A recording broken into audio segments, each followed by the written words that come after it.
Welcome back to Rise with Sarah Sinclair, the ultimate destination for aspiring and experienced BDMs in the property management industry. I'm your host, Sarah, and today we have a very, very special guest joining us who is about to share some invaluable insights on all things social media. So today's episode, we are thrilled to have Alan Bathgate joining us, who is an absolute industry expert. And Alan is the founder of Rent Roll Starter. So thank you so much, Alan, for joining me today. Thank you so much for having me. I'm so glad to be here. I am so thrilled that, we've got a great friendship. We also have collaborated on a lot of different projects. But Alan, what impresses me the most is you have grown a rent roll from scratch. You also sold your rent roll. And now you're really focusing on giving back to other real estate professionals, property managers, business owners, business development managers to help with their growth, which is absolutely phenomenal. So I always like to start, Alan, in just asking, who is Alan? Sure. Well, thank you for asking. I guess my story starts when I was like 13 years old and my parents bought the house that we moved into when I was 13 years old. And we had the most beautiful real estate agent who sold the house to my parents. And mum and dad had actually exchanged contracts on this house before I had actually seen the property. So I was 13 years old and being told that we were moving into a house that I had never seen. And this real estate agent made an extra appointment to take my mum and I after school to go and see the house. She had already closed the sale. Her commission was already done. She didn't need to do it. But she took me, a 13-year-old girl, to see the house so that I knew what I was moving into. And that was the moment that I decided I wanted to be in real estate. So I was actually lucky enough to go and work for that agent further along in my career. But that was the moment I decided I wanted to be in real estate. So I became a property manager when I was 18 or 19 years old. And then at 21, I went and worked for the lovely agent who had sold us the property when I was 13. And I ended up managing their department. We had about 1,000 properties under management.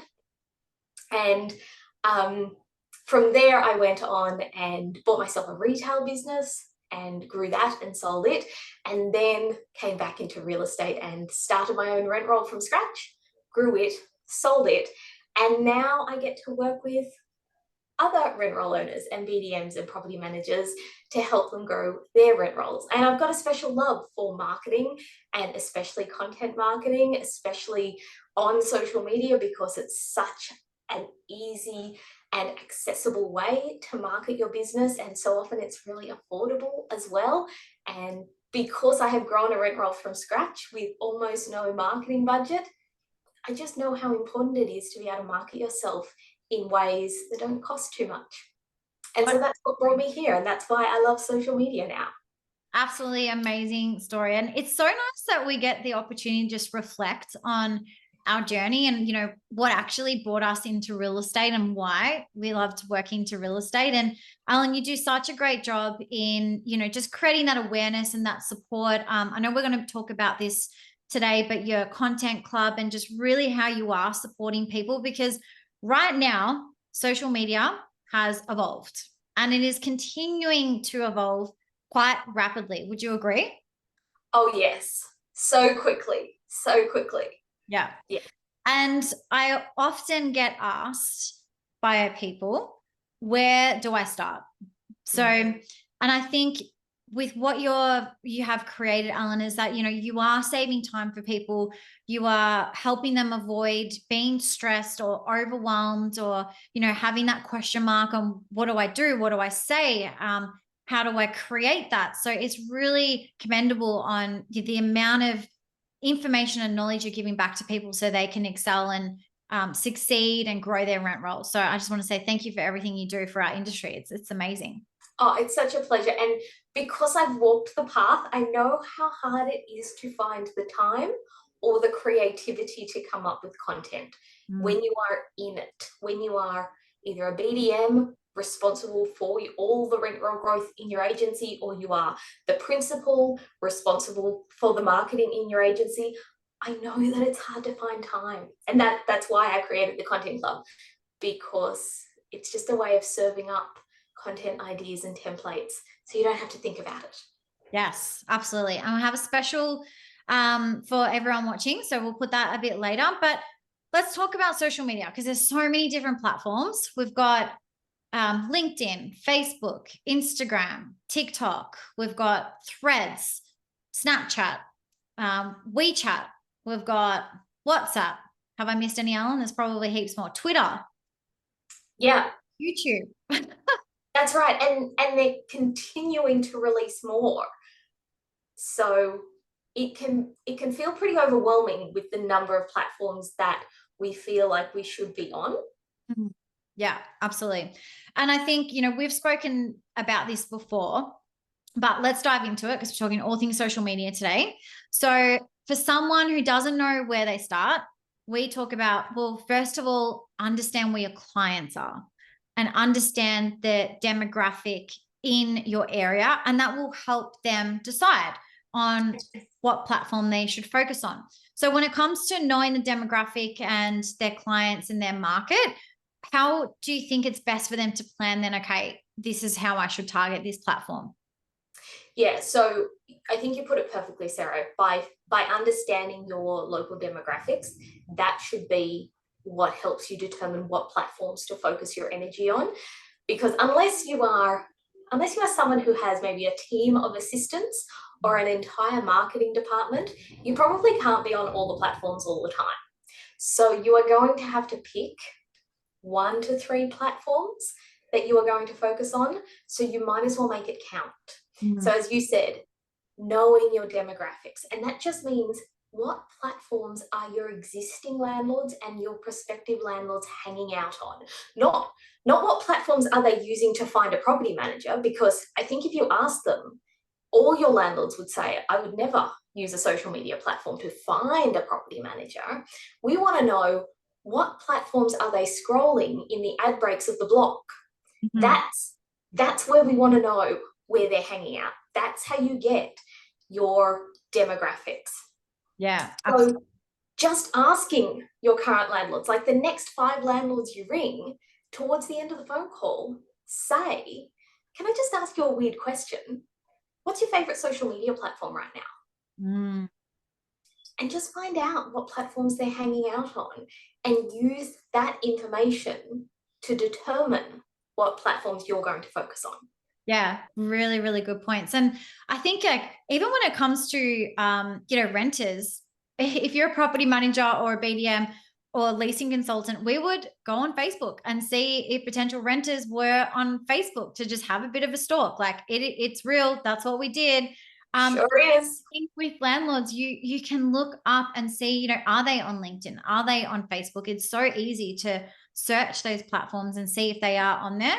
I'm going to share a bit of a, tactic that I did. And I actually added all of my potential clients and existing clients onto my LinkedIn platform. Yeah, absolutely.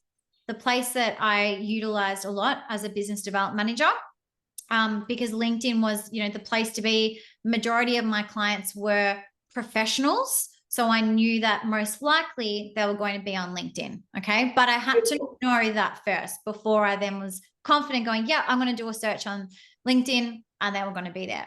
Yes. So yeah, it's understanding, where are your clients hanging out? What are they doing? What are they searching? Like understand that first before. And then I think what you said, Alan, was great, is just pick 1 to 3. And I feel like a lot of people can get overwhelmed, but you just got to master like one at a time. Yeah. And then exactly right. Yeah.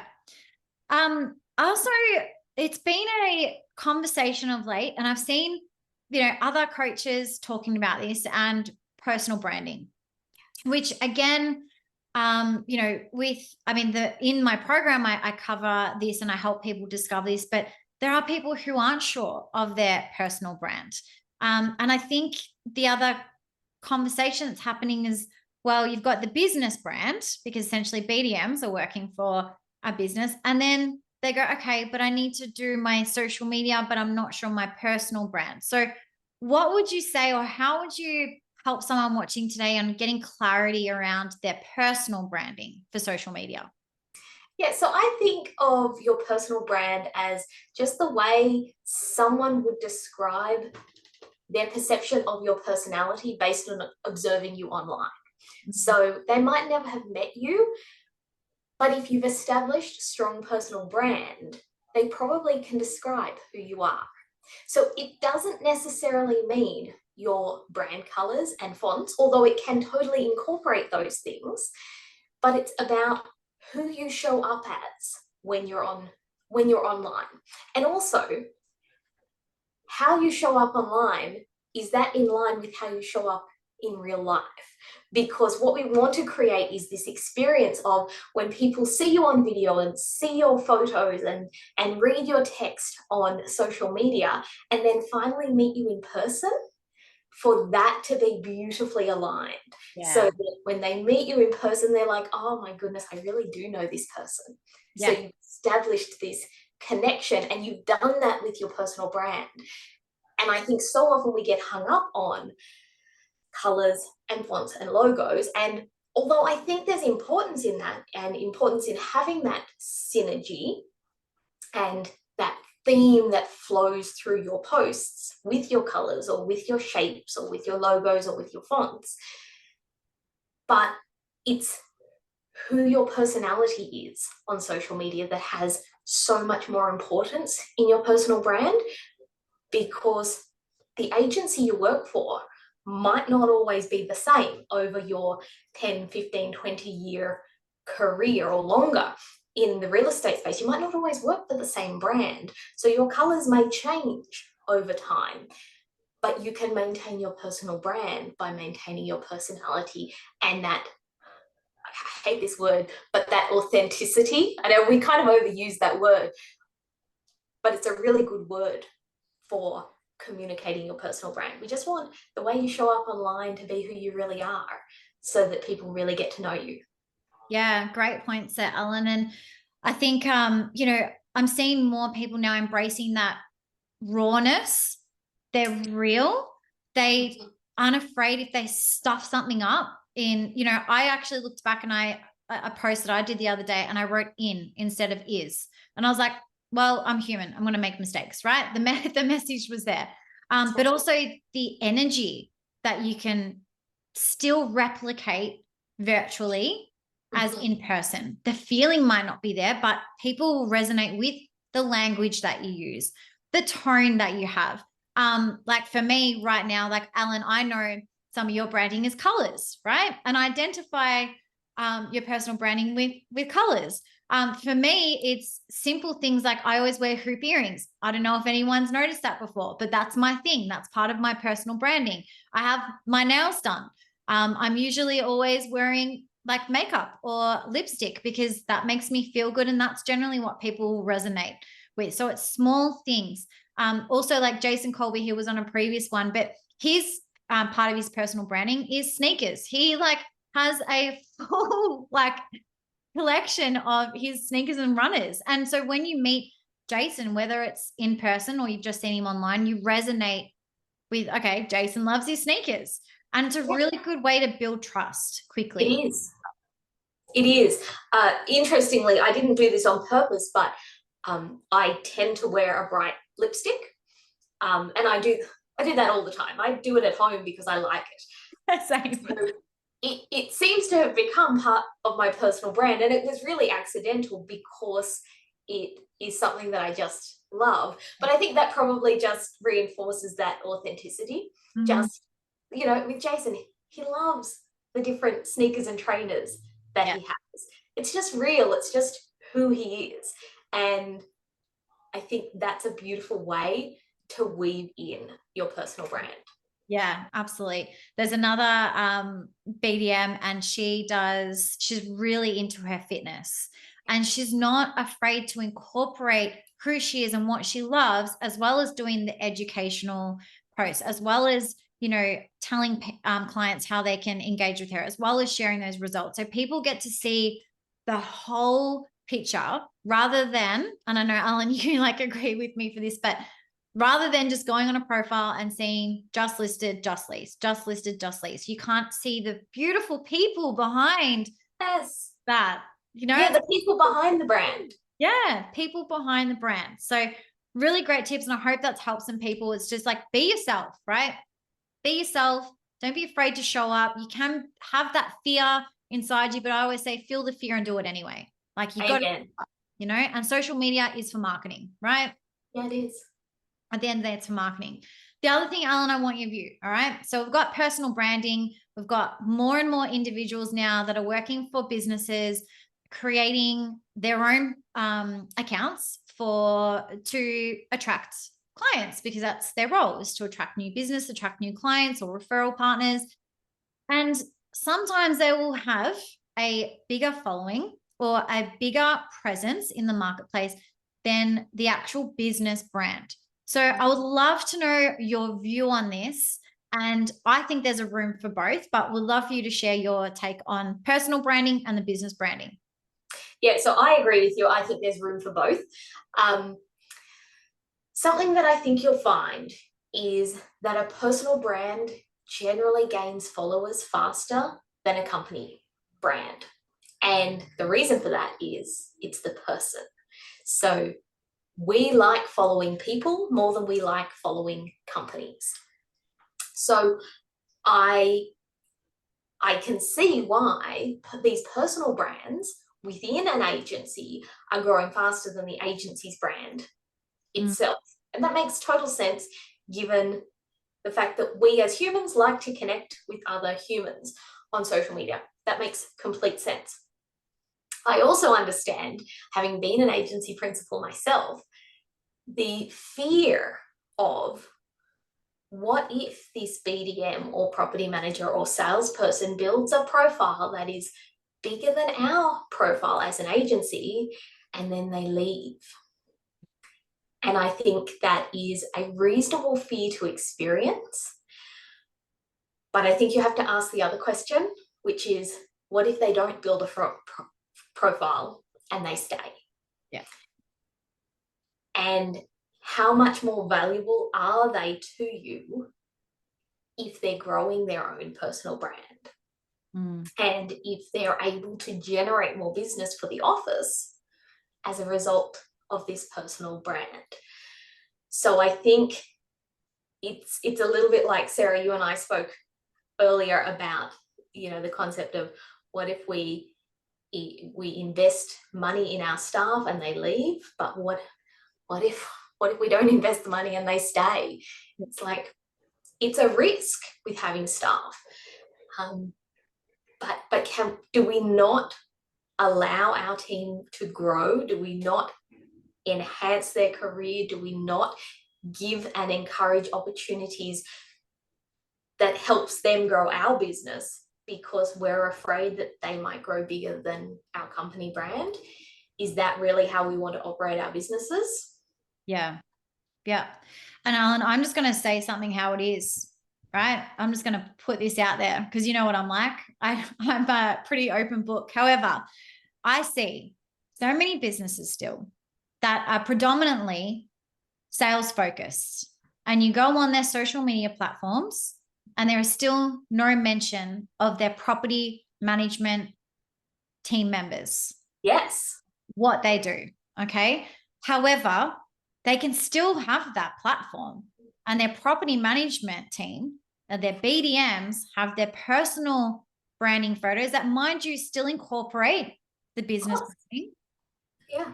Are out there showing the heart and soul of the property management business, right? So I think it's like, embrace it. Everyone is on social media now. Like, everyone is on some form of social media. And I put up something today, Alan, and you saw it as well. It's like, if you have social media and you're on there personally, you absolutely have the time to use it professionally. And like, back when I started in real estate, like 10 years ago, I had both on the one platform. I was doing a bit of both, dabbling into, yes, predominantly have my friends and family there, but my friends and family still gave me word of mouth referrals, you know, and I just used put some plugins. It was, once a month I did my monthly stats, or it was a really good result we had. And I just started off from there. And then eventually social media evolved, the digital world evolved, and then I created my professional platforms. And very lucky that all businesses that I have worked for previously embraced the fact that I still was a representation of their business, but I was out there connecting with people. I was out there forming the relationships with the people. It wasn't the company brand that was doing that. Yeah. And it helped when it came to awareness, but I was still the one that had to show them, who is Sarah? What does she do? How can she help us? So I think that's really great things for people to take away. And I guess the other thing is, Alan, is, okay, so you've got a BDM. They're like, yep, I want to do it. I want to start, attracting more clients. I want to get more leads. I want to start utilizing social media. But the business wants me to use the business branding. Mm-hmm. However, has allowed me that I can still have some flexibility in showcasing me and who I am and the team. Who do you think is responsible then for looking after the marketing of those platforms? I think it comes down to ultimately who owns the platform, who owns the profile. Sorry. So if you're a BDM and you have a Facebook page that is your name, BDM, or whatever title you like to give yourself, and you have full ownership of that page, you are the admin of that page, then I would say that is your responsibility as part of your role to manage that page. However, if your office would like you to incorporate some of their branding, I would expect that they might give you access to templates and logos and colors and fonts that you can incorporate as part of your content as well. And I think there's no right or wrong way to do this. I think the only wrong way is to not have the conversation. Yeah. So I think just sit down and figure out, what are the rules of engagement here? Who is going to be responsible for what? And then just stick with that, rather than having ambiguity around, am I supposed to post that? Or is our marketing department supposed to post that? And not knowing who's supposed to post what, and then nobody does anything. Mm-hmm. So I think just have the conversation, figure out what are the guidelines, and your office might have some guidelines around, these are the things that we do not share on social media. We don't say these types of things. And it could be that we don't discuss religion or politics on our social media. It could be some guidelines around behaviors on social media, and how we incorporate our branding on social media. And then you just know. Yeah. So just have the conversation. Yeah, I think that's spot on, Alan. Like, have the conversation, get really clear, so that everyone's happy. The team members are, feeling fulfilled that they get to have some control, and they're also representing what the brand stands for as well in the best way possible. So I think, just have the conversation, get really clear on, what's okay, maybe what's not okay, who's responsible for what, because the aim is, brand awareness, more clients, more leads, continuing to nurture your current clients or new clients. That's the aim, right? Everyone has to work towards, that same vision. So I also wanted to ask Alan your opinion on this, because what would you say if a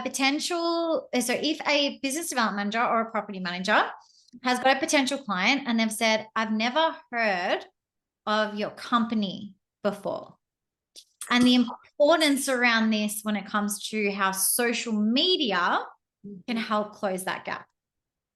Yeah, so I experienced this myself when I was a property manager working for a really well-known franchise group. The area that I worked in had multiple offices of this franchise group in the area, and it was a really well-known franchise group. And the number of times I would ring someone and say, this is Ellen from this franchise group, and the person I was calling would say, who's that? What's that? And it used to blow my mind that people had never heard of this very well-known agency. And this is where your personal brand cuts through. Yeah. Because you are more likely to build connections and relationships via your personal brand on social media. And still, people might not really pay attention to where you work, but they'll know you. And I think we behave as though social media is this new concept, but it's exactly the same as attending a BNI networking group. When you go to the BNI networking group, people know you as Sarah Sincotta. They might not remember which agency you work at. They just know you're the person to talk to about property management. If people are looking at buying an investment property or need a new property manager, they know Sarah's the one we need to talk to. And we've been doing that for hundreds of years, maybe not in a BNI setting, but we've been doing this business networking in an offline capacity for such a long time, where people knew that Sarah Sincotta is the person to come to talk about property investing. And now we put it on social media and we behave like it's this new idea, but it's really not. It's just another way that people can get to know you and that you're the person to come to when it comes time to buying an investment property or changing property managers or getting advice around your property investment. They kind of don't need to know what agency you work for. It's a bonus if they do. If you've established enough brand awareness as part of your personal branding that you've incorporated your agency branding as well, it's a bonus if they do. Yeah. But they often won't. And that's not unique to social media. It's just that people build connections with people. Yes. People do business with people. Yeah. Connections, relationships, no trust. Yeah. You know, when I was a business development manager, my boss at the time said the biggest skill that I had was that I really quickly established trust with my potential clients. And there was numerous ways that I did this. However, a big point was, again, people could see my name. They already were recognized within my local area. Okay. And then I had links to send them to my social media platforms. I had links to send them to my Google reviews. It's all social proof. And I know that you talk about this as well, Alan. It's like, you've got social proof there. It's like, you're not a robot. You've been around for a while. You've been doing this. You love what you do. And they can see that immediately from your social media. So, so good. What are some mistakes that you're seeing from other people making when it comes to their social media? Yeah, so let me tell you about two mistakes. One mistake that I am seeing and that we can all see, and one mistake that you're not seeing but is happening. So the first mistake that you probably are seeing often is BDMs, leasing consultants, property managers, salespeople posting all of their properties for sale, for lease, just leased, just sold, and having a feed full of houses. And that's something that you can see. That's a mistake that you can see. People are not on social media to see your just listed and just leased. If they are actively looking for a property to lease, they know where to go. Yeah. It's not Instagram. There is value in sharing your results. There's absolute value in sharing your results. But posting every single property for sale and every single property for lease is not the way to do that. So that's the mistake that I'm seeing. Not adding personality, not adding value and education and engaging content and showcasing who you really are, and just defaulting to property posts.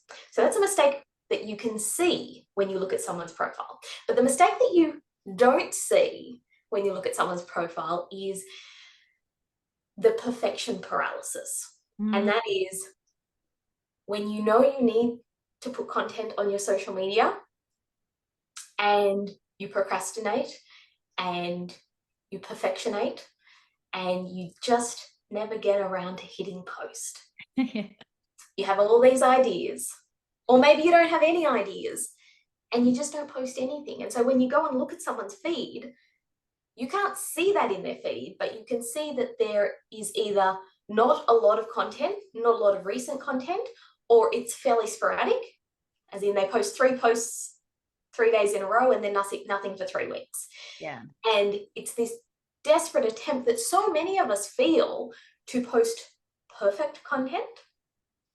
And there's just no such thing as perfect content. It can be perfectly you, but it can't be perfect. Yeah. So it's just about kind of getting past that fear of it's never going to be perfect. And also recognizing that even if it feels perfect today, in 12 months' time, you are going to look back and you will see the imperfections. So just post it. Yes. Yeah. I know. And look, it can be easier said than done. Like I always, I say, just do it. That's my thing. I'm like, just do it. Just start doing it. Because like you said, like I look back at from 12 months ago, the videos that I was doing, the content that I was putting out, and it's so different now because we continue to grow and evolve as human beings, right? And that's okay. And we're never going to be perfect human beings, nor should we expect our social media to be perfect. I'm going to add maybe 2 others to that. A mistake that you probably won't see is that people are not looking at the analytics and impressions of their social media posts to be able to then strategize and dictate. It could be what time people are looking at your content. It could be the age of people on your content, the amount of new followers that you've gained from, it could be a reel or a video. Yeah. And just to actually see, okay, well, you've identified where your demographic is, you've gone on that platform, and then actually seeing if the impressions and analytics matches where you thought your demographic was. So that's one of them that I think. The other one is people not doing videos and not jumping on it now. So I think that not necessarily a mistake, but I think there's still this hesitation there when we know, and the statistics have shown that now the attention span of people has decreased. Okay. Yep. Thank you, society, for that. However, people just want, straight to the point sometimes. I think you do the same, Alan. Like we play around with both. And, if you do follow our social media, please don't just mirror it, because some of the time we will be playing around and seeing what's working, not working for you all. But yeah, it's just really, you got to jump on things when you have the opportunity, right? And you have to go after those opportunities. So if you're not doing the videos and you are letting those opportunities go by. Yeah. And I think, if they're letting those opportunities go by and you're responsible to grow your rent rolls, are there any other gaps there? So it takes time, but it's just, you got to start. And like what you said, you got to do it. It's never going to be perfect, but you can just continue to do it, and then you will evolve, and it'll get better, and it'll get better, and then you'll evolve again, and then it'll get better, and it'll get better. So I think there's some things, and how to avoid it. Well, first of all, engage Alan to help you with your content club. But I think, for me, it was, I've had a mentor, I've had coaches. Alan, you're probably the same. Yep. We have learned things from trialing or having help from other people, and someone like yourself is there to help people not make the mistakes, and so they don't feel overwhelmed or get stressed by actually doing it with your content club. So Alan, you would like to offer something for any viewers today. So what would you like to offer so people can be like, you know what, I'm going to stop procrastinating, I'm just going to do it? Awesome. So I would love to invite your viewers to join us in the Content Club and to take a trial in the Content Club just for $1 for the first month. So the Content Club is really just designed to save you time on your content creation. So we give you pre-written blogs each month, we give you pre-written social media templates each month, and we give you a really easy to follow calendar each month. And then we jump on a live Zoom every month and plan your content together. And it's the type of thing that You can come to yourself as the BDM, or if you've got a VA, you can send your VA to the live content creation session. You don't even have to be there yourself. And we will map out your content together so that you know exactly what post is appearing when every single day of the upcoming month. So we usually run our content creation sessions on the last Tuesday of every month in preparation for the month ahead. So if you'd like to join us for this month's content creation session, Sarah's going to pop a link probably below this video so that you can join and just trial the Content Club for $1. Amazing, Alan. Thank you so much. And, some of my previous clients have, joined the Content Club and, being a partner in the Rise program. It's just been phenomenal because I've actually seen it live, what you do. So it's absolutely amazing. And everyone just jump on it, give it a go. You will not regret it. And it's just a really great starting point. Or even if you are more of an experienced BDM or property manager or business owner, and you just want some accountability too, or some fresh ideas. Because Alan, there's other things that you do, like you're helping with newsletters and email templates, like everything to do with social media. So I really encourage, like, that is your niche, that's your specialty. So everyone jump on board and give it a go. Alan, I just want to say thank you so much for jumping on today. Not just jumping on today, but Alan, you are a valued partner in the business of Rise. And, I'm really looking forward to all of the things that we're going to be continuing to create together. So anyone watching this, like, look out, because we've got some great things coming up. So Alan, thank you so much. You're just actually a wonderful person. Oh, thank you, Sarah. It's just such a joy to work with you and all of your beautiful clients as well. And I just love the impact that we're able to make life that little bit easier for our industry. Yeah, absolutely. Thank you again, Alan. And in true Sarah Sincotta style, keep rising.